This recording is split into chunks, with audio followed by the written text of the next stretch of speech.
So, here we are. We've made it to the end of season 1 of When Work Works. I have to say, this has been so much fun. Thank you to every single one of you who has listened all season long. I really appreciate it. But still, one question remains. How do you close out a season like this? And look, you knew it was going to come back to AI. But before you roll your eyes or think about clicking away, stay with me. Because if we're going to go big for finale, I thought, why not go all the way?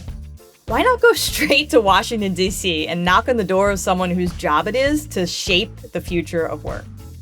Today, I have the pleasure of sitting down with Taylor Stockton, the Chief Innovation Officer at the U.S. Department of Labor, where his work has him at the center of how AI and other emerging technologies are reshaping the labor market. My goal today is to expand our scope. We're going to talk about what Taylor is seeing at the employee level, at the organizational level, but we're also going to zoom out and explore what all of this means for the future of work in its entirety. So here we go. Welcome to the season 1 finale. Welcome, Taylor. This podcast is called When Work Works. Now, for the last time for this season 1, I'm going to start us off the same way I've started every episode. Can you fill in the blank? Work works when? Well, I think work works when technology serves people and not the other way around. Technology serves people and not the other way around. I think we're going to get into some of that today. And really interested to hear your takes. I know you're quite immersed in the state of AI and in all things tech. So want to start off talking about the state of AI at work and understand from your vantage point, what is the state of AI in the workplace right now? Yeah, at the Department of Labor, we are focusing a lot on this question and looking across industries in terms of how different businesses are adopting and integrating AI within their workforce. I think the stage that we're at right now is going from some level of what was hype and buzzwords around what AI could be, and actually translating into the hard work of what it takes to integrate AI within a large business in terms of org chart redesign and workflow redesign and systems integrations and upskilling of employees and change management. And so many of the businesses that we talk to every day are in that stage of hard work of what AI integration looks like in the workplace. It does sort of feel like we're at that point where, okay, AI is here and it's only getting better and stronger and more use cases, et cetera. But then what does that mean organizationally? Because, when we introduce new tools, we can't fit our old processes always into new tools. So what do you think are the most important lessons we've learned so far that could shape the future of work? Because now it's been a few years where we've watched this technology take hold in the workplace. What are your thoughts there? I think part of what a lot of businesses have learned is that in an age where there's constantly going to be new tools and new features, new bells and whistles that a lot of the great technology companies out there are trying to sell, businesses, as they're thinking about AI, have to think beyond just what tools are in front of them and have to start with what the actual business decisions are that they're trying to solve for, what the actual value is that they're trying to solve for. I spent a lot of time recently with several hospital systems and was starting with them on how they think about AI. And again, there's lots of different AI tools and vendors that are trying to sell to them, but they were really clear on what they're solving for, right? Of how do we improve the patient experience? How do we allow nurses and other practitioners to have more time to spend with patients? And I think from my and our view at DOL, when businesses start with that value and business decision that they're trying to solve for, rather than starting with a tool and saying, how do I fit this within with my workforce?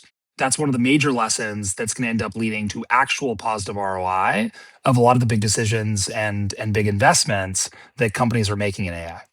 Yeah, so it's like understanding not just the tool that you need, but what is the vision for the future state of work? I said this before on the podcast and other conversations I've had. When we begin with the end in mind, then we can make decisions along the way that don't prevent us from reaching the end state of what we're trying to do, rather than just throwing things against the wall and seeing if they stick. Do you see that at all, where organizations are just sort of throwing things against the wall sometimes? I think that's right. And I think part of the reason that people were throwing things against the wall, let's say, is that there was a lot of pressure. I think a lot of times, all the way up to the board of directors level of companies saying, what are we doing on AI? How are we integrating AI? All of the market analysts say that this should be improving our margins and our productivity. Where is it? And so business leaders felt pressure, right, to try a bunch of different things. And the reality of what they found is a lot of those early experiments failed if they didn't have that intentionality behind them. And so I think that's the next wave here is both doing it in an intentional way and also being honest about where the capabilities that AI can do are and where human judgment remains super important. A lot of times we're asking the question, okay, what AI tool should we be using? Sometimes the answer might not be an AI tool that we need to use. It might be a human that we need to get involved more in the loop. And that human in the loop piece is vital.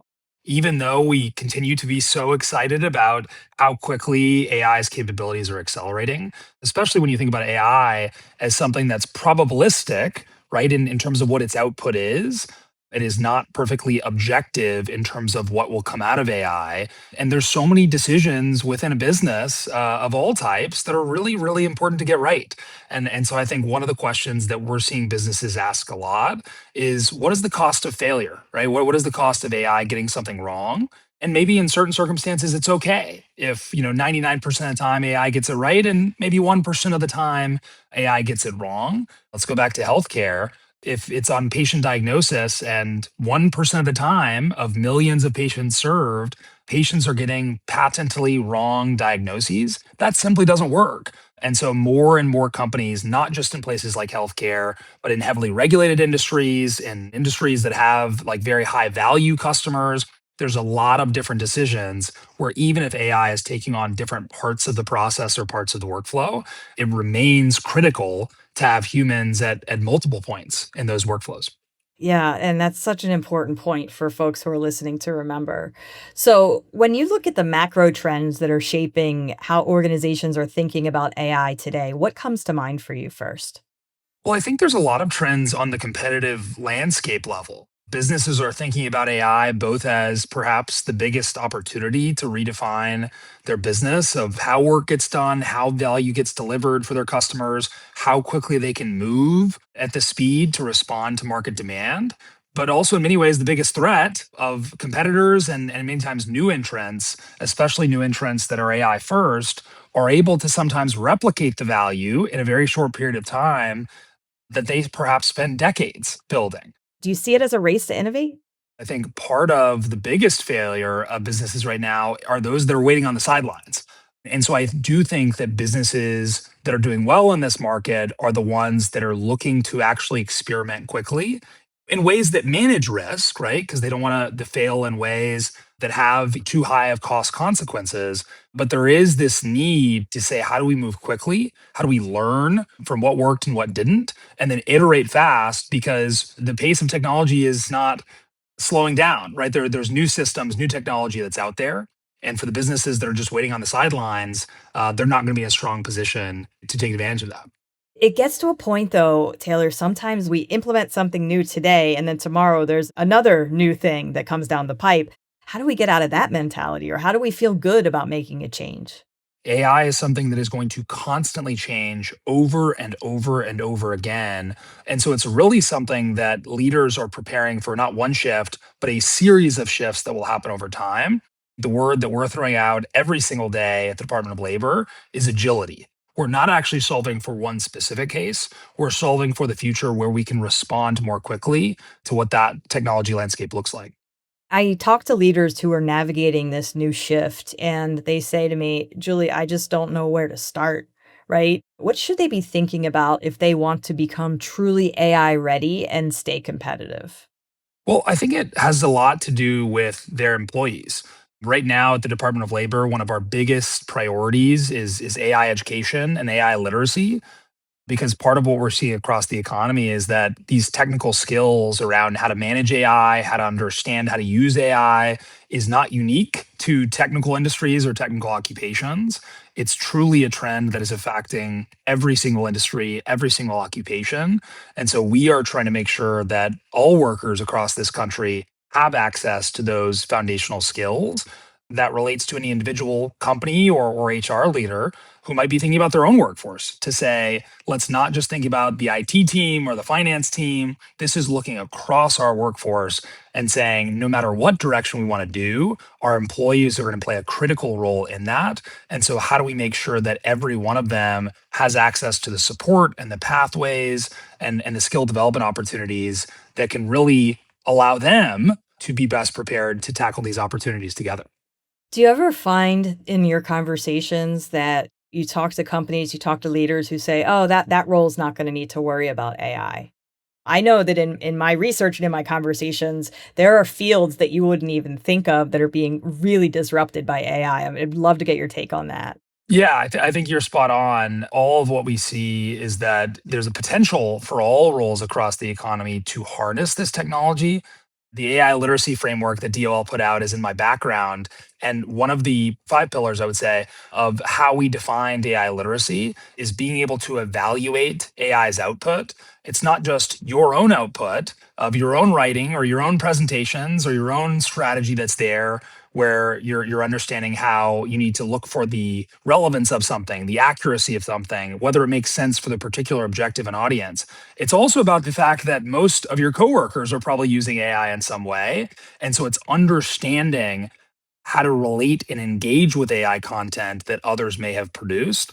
All of us need to have this foundational knowledge of how AI is affecting the world around us, whether it's our own work or the work of our colleagues.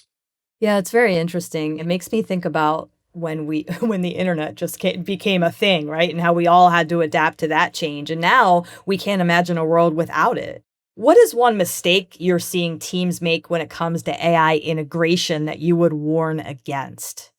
Well, I think part of what we've seen businesses do that perhaps doesn't maximize the impact that AI can have is to just use a top down approach to say, at the C suite level, here are our priorities, and therefore here's the way that we're going to integrate AI throughout our business.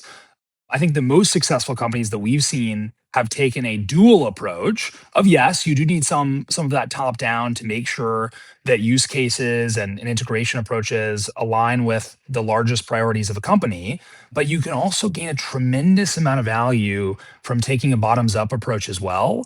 And part of the reason why is that your workers that are on the front lines in every function within your business really understand some of those workflows and pain points more than anybody else does.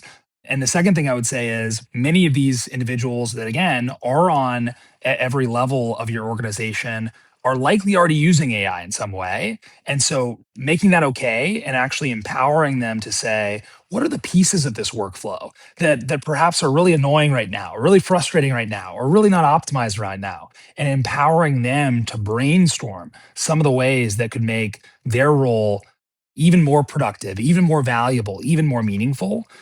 I think those are both ways that can lead to better business value, but I think it can also lead to more buy-in from across the organization, right? 100%. This is a classic change management approach of if you empower people at every level of the organization, they themselves will be more motivated, more engaged to actually help you implement that strategy. I love that you mentioned frontline. At UKG, we do a lot of work studying frontline workers, recognizing that 80% of the global workforce is made up of frontline workers. They're truly the people that keep the world spinning, that take care of so many things that we just take for granted every day. So, some of our research, which we can reference in the show notes, by the way, shows that the frontline workforce feels like they're living a separate life than everyone else. So I think that that's really critical. The conversation around who are we educating, who are we upskilling, and is it just one section of employees, versus all employees? And to your point, all this is going to affect all of us, and it really already has. That sort of is a great segue into the next part of the conversation where I wanted to go with you because we've talked a lot about the business itself, but when we bring this down to the employee level, how are people actually experiencing this shift to AI? And from your view, how are they feeling about it? The word feeling in your question is a really important one because I think certainly with any type of change, there's a lot of emotions that are involved. And that couldn't be more true when the case of AI. We talk to workers all the time, and there are real questions that are out there around how is AI going to impact my job? How does this benefit me, right? Not just how does it benefit my company, but how does it benefit me? And I think those are really reasonable and fair questions. And I think the good thing is that there's a lot of data and research that we're putting out at the Department of Labor that shows tremendous benefits, not just for companies, but for individual workers in terms of the new jobs that are there, the new levels of productivity, the new opportunities for entrepreneurship. But we recognize the fact that there's a lot of workers who are still on the sidelines and who are feeling that level of fear or skepticism. And so I think our view is we need to create more accessible opportunities for workers, for this technology to be demystified and really to start to understand how it can benefit them. And so I think for us, creating those on-ramps, creating those easy ways to get started and learn more in non-intimidating ways can be really impactful. I completely agree. And, I think that with the conversations that I have surrounding AI, I get a mixture of emotions from people. A lot of my audiences, I'll say, who's sick of hearing about AI? And, half of the room will raise their hand. And I say, I'm so sorry. We're not going to stop talking about it. Right. People are curious about AI, but there's still that uncertainty there. So a lot of this comes down to education, but what does meaningful AI education actually look like in practice if the goal is to build excitement and confidence? More generally, I think it's creating AI education that meets workers where they are. I think that can be achieved in a lot of different ways. I'll highlight one specific initiative from the Department of Labor that we're super excited about. We launched earlier this year something called the Make America AI Ready initiative. And what that was an AI 101 course that's delivered entirely over text message. And so any American can actually text the word ready to the number 20202 and receive a free AI education course directly on their phone. And if you look through it, there's GIFs and there's emojis and there's jokes and it's interactive and gives you different challenges and quizzes that are out there. But creating those fun, engaging, accessible ways to get started is something that we've seen a lot of success on, as well as seen many businesses embark on as well. But also there's a conversation there about you mentioned sort of meeting people where they are and like how people don't all learn the same way. I think for a long time, there's been this concept and this promise of personalized learning. And can we use technology to personalize how every individual learns? In many ways, I think the actual outcomes that we've seen the last 10 or 20 years haven't been as much as I think some of the initial promise. But this inflection point with generative I think we're actually starting to see some of the output that we had originally hoped for because of generative AI's ability to isolate the specific learning objectives for an individual, to develop custom content for them, and to perhaps develop it in the modality or the format that most resonates with that individual. And so, just the ability to personalize every part of that learning experience is something that we're quite optimistic about. Yeah, and that has a direct impact on employee productivity, employee experience, employee engagement, all of those things. I think it's important for leaders to understand the trickle down effect when we do make those trainings available for people in the way that they can actually digest them. So there's an important conversation here, not just around education, but around utilization.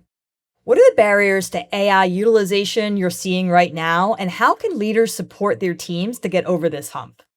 Well, I think part of it is about, making time and space to do so, right? And so a lot of these jobs, people are very busy trying to do all of the activities that they've already been assigned to. And so I think we're thinking really intentionally about if it's necessary for everyone to upskill in all these different ways, what is the time, the space, the routine that managers, that leaders are actively creating across the organization to do that.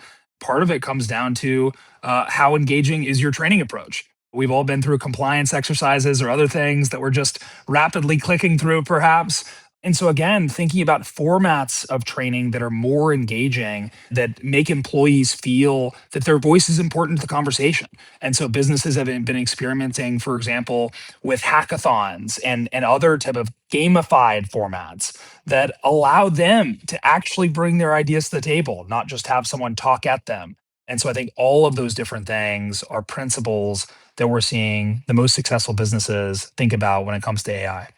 Yeah, those click-through trainings, they've gotten a lot smarter. That I heard from a friend that you Yes, can't just click exactly. through them anymore, right?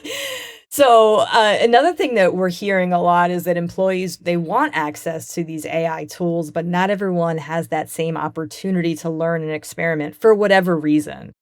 What would you say to organizations who say, well, my workers are all of a certain generation and they're never going to use these tools? What would you say to that leader?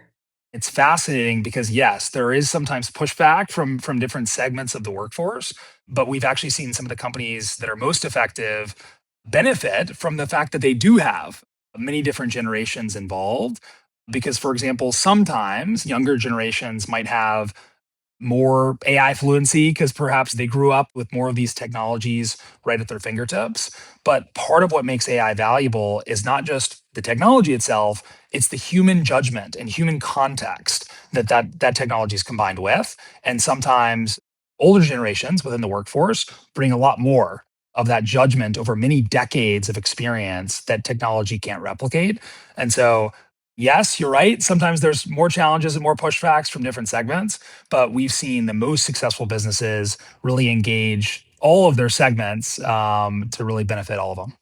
Yeah, that's such a great point. One that I didn't think of, but I appreciate you bringing it up about how older generations have even more judgment, so they could look at AI output and say, "Oh no, that's not going to cut it." From your view, how important is it that organizations can think about AI accessibility and democratization from the start?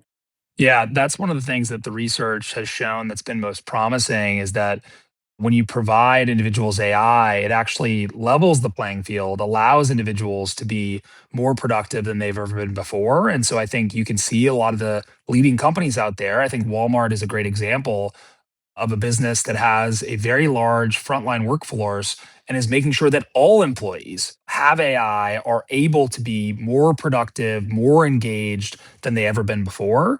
And so I think we'll continue to see that is that those that are proactive in equipping their employees with the right skills, with the right supports to use this technology are going to be the ones that are long term more differentiated in terms of being able to have higher output, higher productivity, higher retention of employees, and really create more value in the market.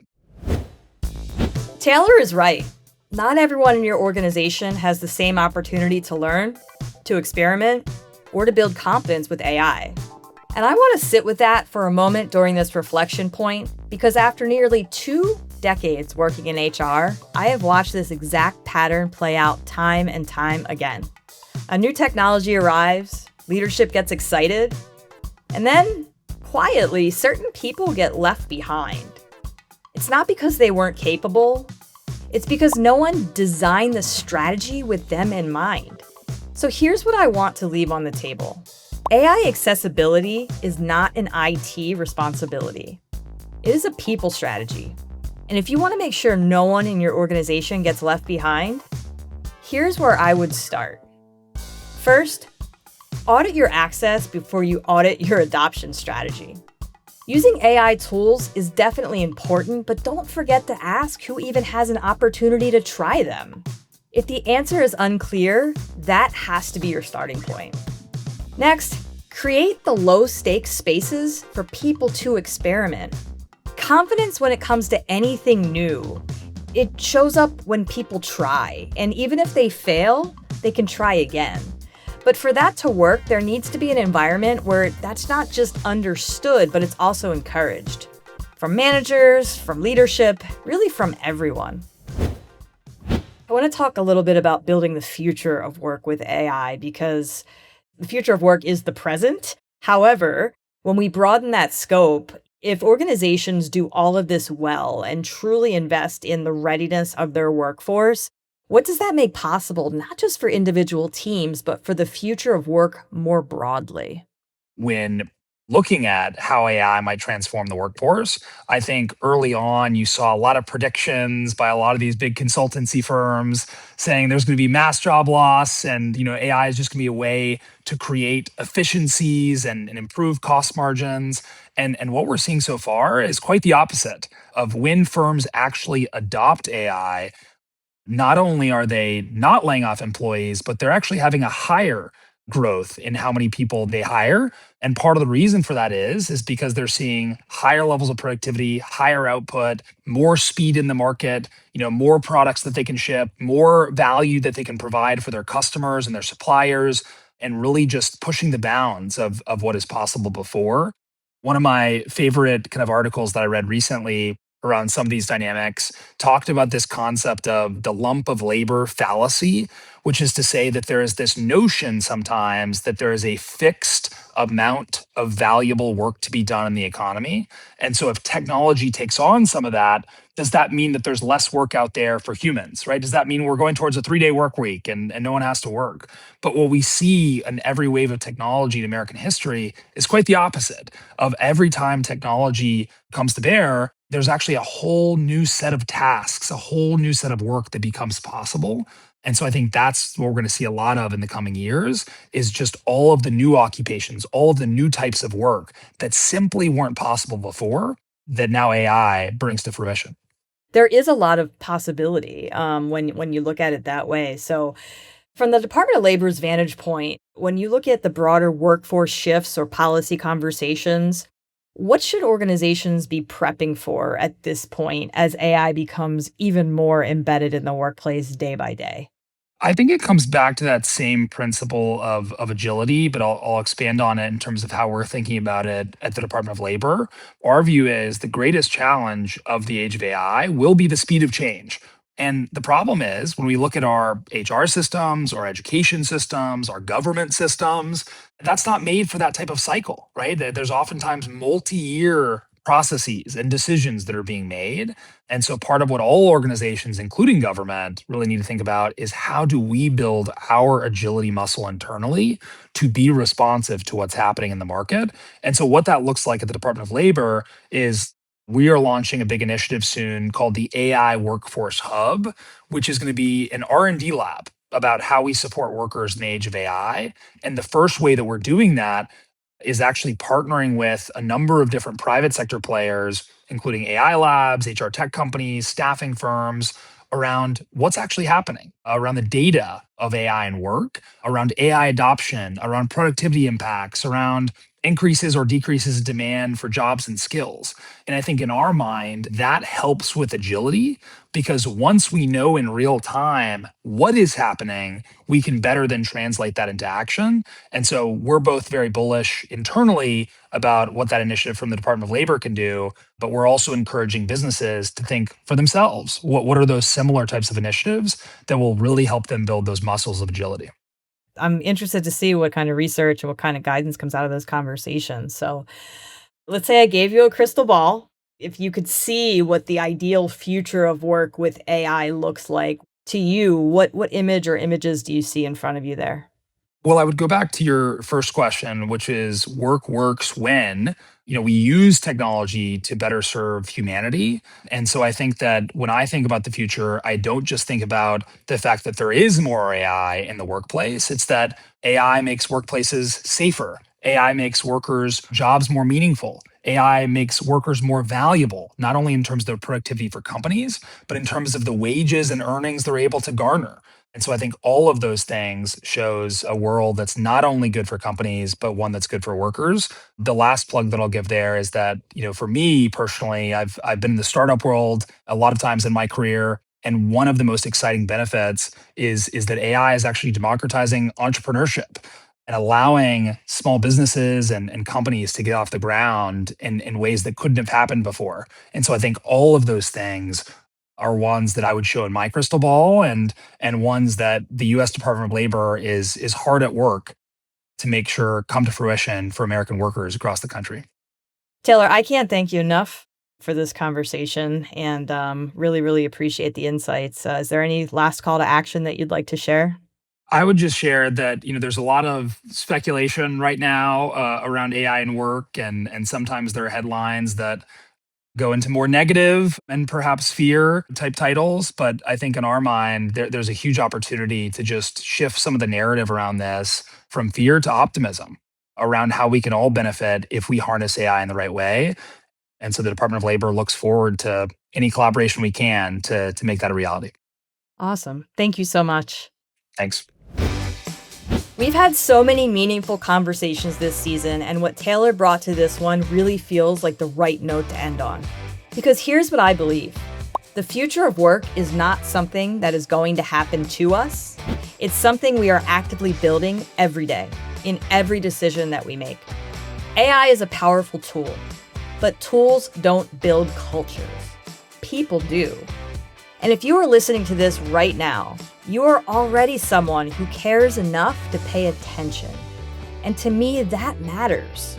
You have the knowledge, which means a far more interesting question now emerges. What are you going to do about it?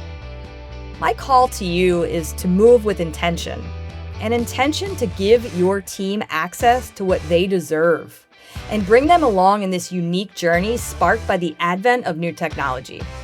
Humans will always be the core of work, and technology stands to strengthen that. But only if we decide that's what we're building. Thank you for spending this season with me. I'll see you in the next one.